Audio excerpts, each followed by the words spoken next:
दोस्तों, बहुत सालों से जानकारों का मानना है और ये सच भी है कि इस ब्रह्मांड में कई अद्भुत खगोलीय पिंड तारों के बीच यात्रा करते रहते हैं और कभी कभी ये हमारे सौरमंडल में भी घूमने आते हैं। और ये बहुत पहले की बात नहीं है कि किसी अज्ञात पिंड ने हमारे सौरमंडल का भ्रमण किया हो।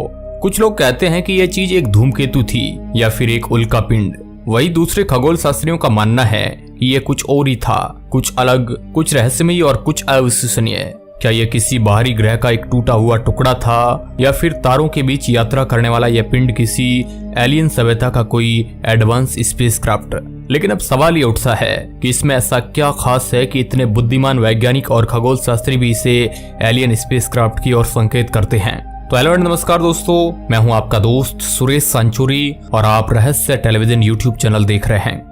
दोस्तों, वीडियो शुरू करने से पहले मैं आपको इस वीडियो के स्पॉन्सर विंजो के बारे में बताने जा रहा हूं। विंजो भारत के बेस्ट गेमिंग प्लेटफॉर्म में से एक है, जहां पर आप 70+ गेम खेल के जीत सकते हैं बहुत सारा इनाम हर दिन। इधर आप free fire and code mobile जैसे गेम्स के टूर्नामेंट भी खेल सकते हो। इधर विंजो वर्ल्ड वार में गेम्स के टूर्नामेंट होते हैं, जिसमें आप भले ही जीतो या हारो, आप जीत सकते हो लाखों का इनाम। तो खेलना जरूर, क्योंकि फर्स्ट 2 गेम बिल्कुल फ्री है। यहाँ विंजो पर विंजो स्टोर भी है। विंजो स्टोर, जहां से आप free fire, lords mobile, minecraft जैसे गेम के करेंसी बाय कर सकते हो, वह भी काफी अच्छे डिस्काउंट के साथ। और विंजो वॉलेट से आप अपना जीता हुआ अमाउंट बहुत ही इजी तरीके से विड्रॉल कर सकते हो, पेटीएम, यूपीआई या फिर बैंक अकाउंट में। तो इंतजार किस बात का है? डिस्क्रिप्शन में दी गई लिंक से डाउनलोड करो विंजो और मेरी तरफ से आपको मिलेगा 50 का बोनस। जाइए तुरंत। दोस्तों, 19 अक्टूबर 2017 को हमारे सौरमंडल में प्रवेश करने वाले इस खगोलीय पिंड को सबसे पहले पेन स्टार ऑब्जर्वेटरी द्वारा डिटेक्ट किया गया था। पेन स्टार ऑब्जर्वेटरी में लगा टेलीस्कोप इसे इसलिए देख पाया क्योंकि वह आकार में बहुत बड़ा है और तो उसमें लगा कैमरा दुनिया के बड़े और सबसे कारगर कैमरों में से एक है, जिसमें तकरीबन 1.4 अरब पिक्सल्स है। उस दिन उस टेलीस्कोप ने हमारे सौरमंडल में बहुत दूर से आती प्रकाश की एक किरण को देखा, जो बिल्कुल समुद्र में लगी एक प्रकाश स्तंभ की जैसी लग रही थी। जानकारों की माने तो इतनी दूर से कोई भी खगोलीय पिंड या धूमकेतु प्रकाश की किरणें नहीं छोड़ता है। ये कुछ और ही था, कुछ अज्ञात, जिसका इतिहास में कोई उल्लेख नहीं है। खगोल शास्त्रियों ने इसका नाम ओमुआमुआ रखा, जिसका मतलब होता है बहुत दूर से आया हुआ पहला संदेशवाहक। पहले तो वैज्ञानिकों को लगा कि ये कोई साधारण सा एक लंबा सिगार के आकार का खगोलीय पिंड है, जो अंतरिक्ष की गहराइयों में घूम रहा है। जिस तरह से इसने सूर्य के प्रकाश को रिफ्लेक्ट किया, इससे यह अनुमान लगाया गया कि यह एफिल टावर से भी बड़ा है, जिसकी लंबाई 400 मीटर और चौड़ाई 40 मीटर है। इसकी खोज तब हुई जब यह हमारे सूर्य के सबसे नजदीक पहुंचकर सौरमंडल से बाहर जाने लगा। 9 सितंबर 2017 को यह सूर्य के सबसे नजदीक पहुंचा और उसके 40 दिन बाद ही इसकी खोज हुई। उस वक्त इसकी गति बहुत तेज थी, लगभग 3,15,000 किलोमीटर प्रति घंटे की।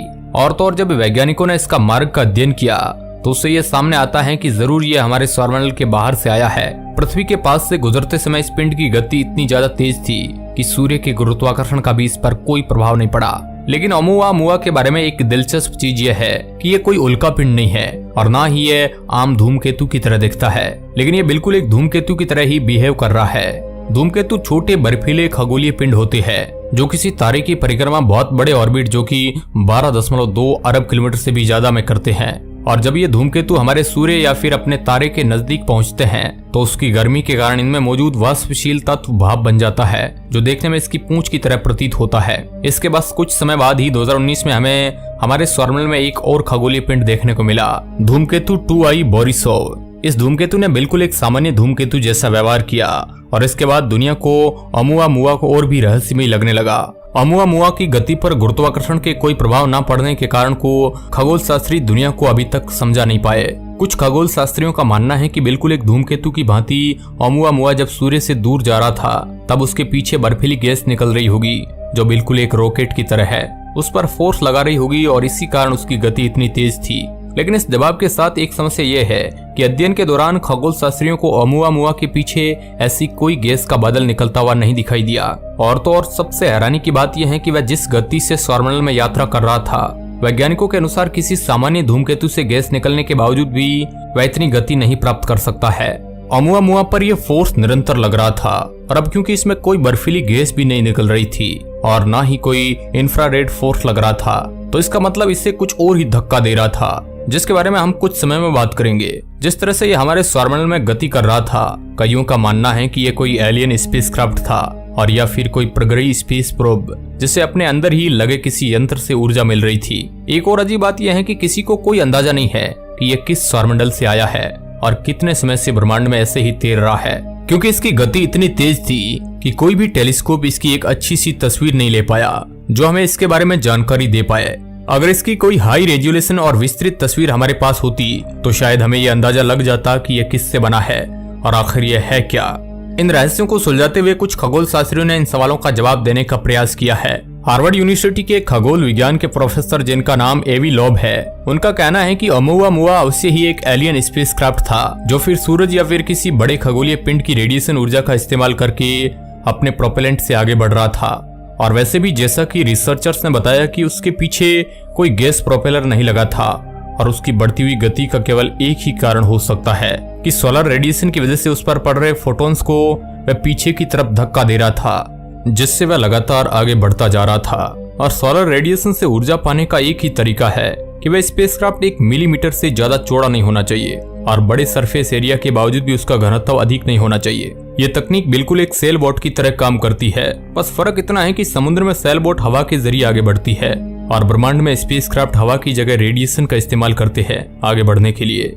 इन सब के बावजूद ओमुमुआ का तो एक ही एक्सप्लेनेशन हो सकता है कि इसे किसी बहुत एडवांस प्रगति सभ्यता द्वारा बनाया गया हो और ब्रह्मांड की खोज करने के लिए इसे लॉन्च किया गया हो। वैसे तो इस थ्योरी को सही या फिर गलत भी साबित करने के लिए हमारे पास कोई तर्क या सबूत नहीं है और अभी तक किसी महान और जानकार खगोल शास्त्री ने भी इस पर कोई जवाब नहीं दिया है। लेकिन वैज्ञानिक जगत में अब एक और थ्योरी सामने आई है जो शायद ओमुमुआ की सच्चाई सबको बतलाती है। इसका मानना है कि ओमुमुआ कोई पैनकेक या फिर एक बड़ी सी कुकी का छोटा सा टुकड़ा है जो किसी दूसरे ग्रह के स्पेस डेब्रिज से आया हो। 2021 में एरिजोना के 2 रिसर्चर्स ने एक पेपर पब्लिश किया जिसमें उन्होंने बताया कि यह अंतरिक्ष यात्री हाइड्रोजन से बनी एक हिमशिला है। इन रिसर्चर्स ने सोचा कि किसी खगोलीय पिंड की उस ग्रह से टक्कर हुई होगी जहां से ओमुमुआ का निर्माण हुआ और इस विनाशकारी टक्कर से कई बड़े पत्थरों को हमारे सौरमंडल की ओर 40 से 50 करोड़ साल पहले भेजा होगा। अध्ययन की शुरुआत में तो इन रिसर्चर्स को लगा कि ओमुमुआ एक पतला सा सिगार के आकार का कोई खगोलीय पिंड है जो बहुत समय से अंतरिक्ष में घूम रहा है और ऐसे ही किसी अज्ञात चीज ने इसकी गति बढ़ाने में इसकी मदद की होगी। पर अब इन वैज्ञानिकों को लगता है कि यह ना ही कोई मामूली सा उल्का पिंड था और ना ही कोई धूमकेतु। कोई भी पक्के तौर पर यह नहीं कह सकता है कि ओमुमुआ किस चीज से बना है। इसलिए वैज्ञानिक अलग अलग तरह की बर्फों का अध्ययन करने लगे जो सॉलिड से गैस में उस रेट से बदल जाती है जिस रेट से ओमुमुआ की गति बढ़ती जा रही थी। और अब उनके पास यही एक रास्ता था कि वह ऐसी बर्फ का पता लगाए जो यदि ओमुमुआ में होगी तभी वह एक रॉकेट की तरह गति कर पाएगा। इस अध्ययन के परिणाम स्वरूप वैज्ञानिकों को यह पता चला कि अवश्य ही ओमुमुआ में नाइट्रोजन बर्फ होगी जो प्लूटो की सतह और नेपच्यून के एक चांद ट्राइटन पर भी मौजूद है। और यहाँ पर एक चौंकाने वाली बात यह भी है कि इस अंतरिक्ष यात्री ने हमारे सौरमंडल में 1995 में प्रवेश किया था और जैसे जैसे यह सूर्य के नजदीक आता गया इस पर लगी बर्फ की परत एक एक करके खत्म होकर उड़ती चली गई और जिस समय हमने इसे खोजा तब तक ये अपने असल मास का लगभग 95% हिस्सा खो चुका था। तो भले ही ओमुमुआ का किसी एलियन टेक्नोलॉजी का कोई यंत्र होने का विचार सही हो, लेकिन इसका किसी बाहरी ग्रह का एक टुकड़ा होने का विचार भी दिलचस्प है। यदि इस वक्त की बात करें तो ओमुमुआ हमारे सौरमंडल को छोड़कर जा रहा है और शायद 2030 में यह हमारे सौरमंडल को छोड़कर वापस ब्रह्मांड की गहराइयों में चला जाए। अब आप सोच रहे होंगे कि अगर इस अंतरिक्ष यात्री की गति इतनी तेज थी तो सौरमंडल को छोड़ने में इसे इतने सालों का समय क्यों लग रहा है। तो दोस्तों इसका जवाब यह है कि हमारा सौरमंडल केवल प्लूटो तक नहीं है बल्कि प्लूटो तक तो हमारे सौरमंडल का 1% हिस्सा भी नहीं है और हमारा सौरमंडल बहुत बड़ा है जिसकी शायद ही हम कल्पना कर सकते हैं। और इसके बारे में हमने आपको एक वीडियो में बताया था, उस वीडियो की लिंक हम आपको डिस्क्रिप्शन में दे देंगे। इस वक्त प्रोजेक्ट लायरा नामक एक प्रोजेक्ट पर वैज्ञानिक काम कर रहे हैं जिसका उद्देश्य ओमुमुआ जैसे अंतरिक्षीय पिंडों की खोज और उनके रहस्य दुनिया के सामने लाना होगा। इससे वैज्ञानिकों को एक और बात जाननी है कि क्या हम भी ओमुमुआ के जैसा कोई छोटा सा स्पेसक्राफ्ट बना सकते हैं जो बहुत लंबे समय तक अंतरिक्ष की खोज करके हमें उसकी जानकारी देता रहे। लेकिन एक दुख की बात हमें हमेशा खलेगी, हम चाहे जितना भी एडवांस स्पेसक्राफ्ट बना ले हम उससे दोबारा नहीं मिल पाएंगे। और इसका एक बड़ा कारण ये भी है कि ओमुमुआ हर वर्ष 5.5 एस्ट्रोनॉमिकल यूनिट की रफ्तार से आगे बढ़ रहा है जो लगभग 74 करोड़ 83,44,960 किलोमीटर होता है और बहुत जल्द ही ये सैटर्न के ऑर्बिट को पार कर जाएगा। अभी तक तो ये हमारे लिए बहुत ज्यादा तेज गति है और यहाँ तक कि आज तक इंसानी सभ्यता द्वारा बनाया गया सबसे तेज स्पेसक्राफ्ट भी इसके सामने कुछ नहीं है। और इसलिए कोई स्पेसक्राफ्ट बनाकर ओमुमुआ की खोज करने का दूसरा अवसर पाना तो लगभग नामुमकिन सा लगता है। लेकिन इन सब तथ्यों के बावजूद एक मिशन मुमकिन है जिसमें एक छोटे से स्पेसक्राफ्ट को अंतरिक्ष में भेजा जाएगा जो बिल्कुल एक लाइट सेल बोट की तरह काम करेगा, बिल्कुल उसी तरह जिस तरह शायद ओमुआमुआ काम कर रहा था। इस मिशन को 2030 से 2033 के बीच में लॉन्च किया जाएगा और अनुमान के मुताबिक 2047 से 2049 तक ये ओमुआमुआ तक पहुंच जाएगा। यह हमारे लिए कोई नई बात नहीं है क्योंकि वैज्ञानिक पहले ही लाइट सेल 2 नामक एक अंतरिक्ष यान बना चुके हैं जो लगभग एक बॉक्सिंग रिंग के आकार का है और माइलर तत्व से बना है। बिल्कुल इसी तकनीक का इस्तेमाल हम छोटे छोटे स्पेस प्रोब्स को अंतरिक्ष में भेजने में कर सकते हैं जो लेजर या फिर सोलर रेडिएशन का इस्तेमाल करके काफी तेजी से आगे बढ़ता चला जाएगा और यदि हमारी किस्मत अच्छी रही तो इनमें से कोई ओमुआमुआ को दोबारा भी प्राप्त कर सकता है। आपको क्या लगता है कि ओमुआमुआ असल में क्या था? किसी एलियन सभ्यता के किसी हाई एडवांस स्पेसक्राफ्ट का कोई निष्क्रिय टुकड़ा है या फिर केवल किसी बाहरी ग्रह का कोई अवशेष? कमेंट में हमें जरूर बताइएगा। बाकी हमारा एनालिसिस अच्छा लगा है तो इस वीडियो को लाइक जरूर करिएगा। वीडियो के अंत तक बने रहने के लिए आपका बहुत बहुत धन्यवाद।